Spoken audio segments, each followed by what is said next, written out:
கிளைகளை உண்டாக்கணுமாய் செப்பிருந்தாய்.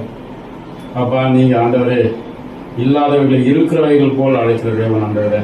அப்பா, நாங்கள் வருகின்ற நாட்களில் இந்த அந்த பிசினஸ் எல்லைகள் எல்லாம் விரிவாகத்தை பார்க்க திரும்ப செய்யணுமா செப்பிக்கிறோம் கர்த்தாவே. அப்பா, இந்த இடத்துல வேலை செய்கிற ஒவ்வொருவரையும் நாங்கள் ஆசீர்வதிக்கிறோம். விசேஷமாக சகோதரனை நாங்கள் மனதார எங்கள் உள்ளத்தின் ஆழத்திலிருந்து நாங்கள் இயேசு நாமத்தினால ஆசீர்வதிக்கிறோம். அவர்கள் குடும்பத்தை ஆசீர்வதிக்கிறோம், பிள்ளைகளை ஆசீர்வதிக்கிறோம். இவர்கள் மூலமாக இனி சுகம் பெற்றுக்கொள்ள போகிறவர்களுக்காக உங்களுக்கு நன்றிகளை எடுக்கிறோம் கர்த்தாவே. இவர் மூலம் அநேகர் ஆண்டவரை பலனை அனுபவித்திருக்கார், வாழ்க்கையில மாற்றங்களை அநேகர் கொண்டு வந்திருக்கிறார் ஆண்டவரே.